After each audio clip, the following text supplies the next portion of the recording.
অনিৰুদ্ধ দাস মই এতিয়া গাম মায়াবিনী ৰাতিৰ বুকুত দেখা পালো তোমাৰ ছবি ধৰা দিলা গোপনে আহি হিয়াৰ কোণৰ তুমি যে মোৰ শুকান মনৰ মিলনৰে চেঁচাটো পাল নাবিয়া ৰ'দৰে নয় মোৰ দেশৰ প্ৰতি পুৱা ধুমুহাৰ সতে প্ৰভু যুগৰে নাচো। মই এই অনুষ্ঠানটোৰ লগত জড়িত হ'বলৈ পাই মোৰ নিজৰে খুব গৌৰৱান্বিত। 18 নৱেম্বৰ এখন অসমীয়া কথাছবি, তাৰ লগত সংগতি ৰাখি জুবিন দাক শ্ৰদ্ধা জনাই জুবিন দাৰ গীতৰ কম্পিটিশ্যন, গীতৰ প্ৰতিযোগিতা, নতুন নতুন প্ৰতিভাশালী বহুতো ল'ৰা ছোৱালী, কণ কণ ল'ৰা ছোৱালীৰ পৰা আৰম্ভ কৰি জ্যেষ্ঠ বহুতসকলে ইয়াত যোগদান কৰিছে। আৰু মই ধন্যবাদ জনাইছোঁ মোৰ বন্ধু মনজিত শৰ্মা। মনজিতে মোক আজি এখন আসনত বহাৰ সুযোগ দিলে আৰু জুবিন গীত ইয়ালৈ অহা সকলো প্ৰতিযোগীক মোৰ শুভেচ্ছা জ্ঞাপন কৰিছোঁ। অভিভাৱকসকলকো ধন্যবাদ, ইমান গৰমৰ দিনত তেওঁলোকে ইমান কষ্ট কৰি ইয়ালৈ আহিছে।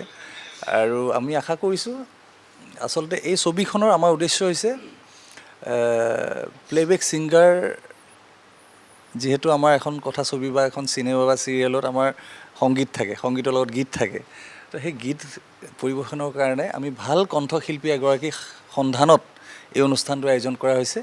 18 নৱেম্বৰ এখন অসমীয়া কথাছবিৰ প্ৰেজেঞ্চ জুবিন গীত। তো জুবিন গীতৰ এই অনুষ্ঠানৰ যোগেদি আমি আশা কৰিছোঁ আমি এজন নহয় কেইবাগৰাকীও ভাল ভাল কণ্ঠশিল্পী ইয়াৰ পৰা বাছি উলিয়াম আৰু আমি এই বোলছবিখনত গীত গোৱাৰ সুবিধা প্ৰদান কৰিম। মই সকলোকে শুভেচ্ছা জ্ঞাপন কৰিছোঁ। আজি ইয়াত উপস্থিত থকা প্ৰতিগৰাকী প্ৰতিযোগীক মোৰ অন্তৰৰ পৰা শুভেচ্ছা জ্ঞাপন কৰিছোঁ। তেওঁলোকে বেষ্ট পাৰফৰ্মেঞ্চ যাতে দিব পাৰে তাৰে কামনা কৰিছোঁ। কথাছবি 18 নৱেম্বৰৰ কথা ক'বলৈ গ'লে এটা দীঘলীয়া পৰিক্ৰমা, দাদাৰ লগত আলোচনা কৰা এটা কাহিনী। এই কাহিনীটো দাদাই তেতিয়া ধুনীয়াকৈ শুনি শিশুসুলভ মনোভাৱেৰে ক'লে যে মই কেৰেক্টাৰ এটা কৰিম তহঁতৰ চিনেমাখনত, আৰু এটা চৰিত্ৰ লিখাও গৈছিলে। দাদাই এটা গানো বনাই ওলাইছিলে আমাৰ চিনেমাখনৰ কাৰণে, নহ'ল সেই সময়ত নহ'লে। তাৰপিছত সকলোৱে জানি, গতিকে আমি শেষত লগৰ কেইজনমানে মিলি ভাবিলোঁ নাই ছবিখন আমি কৰোঁ। আৰু যিহেতুকে এই গোটেই আলোচনাটো তেখেতৰ জন্মদিনৰ দিনাই কৰিছিলোঁ, গতিকে ছবিখনৰ নাম আমি শেহতীয়াকৈ 18 নৱেম্বৰ দিলোঁ। ছবিখন সম্পূৰ্ণ কৰি উলিয়ালোঁ আৰু শেহতীয়াকৈ দেখি আছোঁ বিভিন্ন ধৰণৰ প্ৰতিযোগিতা অনুষ্ঠিত হৈ আছে, বিভিন্ন নতুন নতুন কলা কৌশলীয়ে গান গাই আছে দাদাৰ। তো আমি বিচাৰিছোঁ দাদাৰ গানসমূহ শুদ্ধভাৱে প্ৰকাশ হওক, শুদ্ধকৈ গাওক, ভালকৈ গাওক, নতুন নতুন শিল্পী ওলাওক, জুবিনদাৰ গানৰ চৰ্চা হওক। গতিকে সেই ভাবিয়েই আমি সদৌ অসম জুবিন গাৰ্গ ফেন ক্লাবৰ লগত আলোচনা কৰিলোঁ।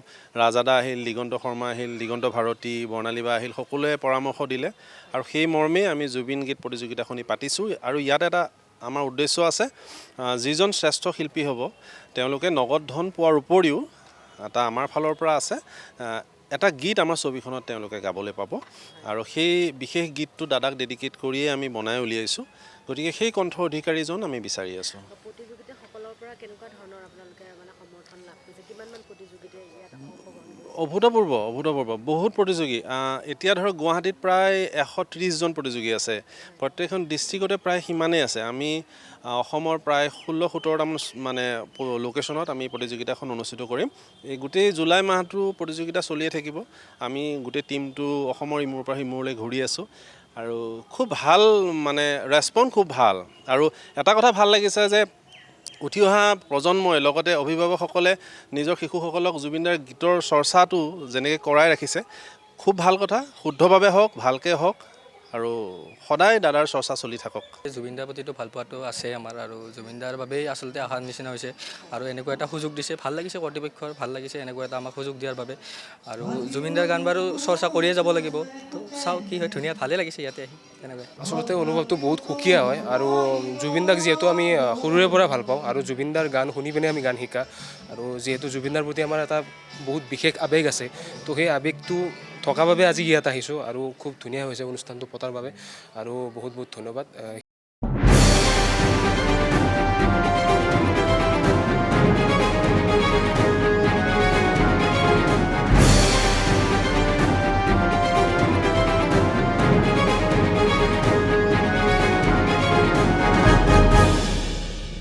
বিয়া, জন্মদিন বা আপোনাৰ যিকোনো বিশেষ অনুষ্ঠানৰ বাবে one stop solution Ambience banquets. আপোনাৰ প্ৰতিটো অনুষ্ঠানৰ বাবে এটাই শ্ৰেষ্ঠ স্থান, Guwahati's finest and luxurious banquet hall. Ambience banquets, perfect for every celebration. For booking, contact 7099013417 or visit 5th floor above Reliance Centro, RG Burwa Road, Guwahati.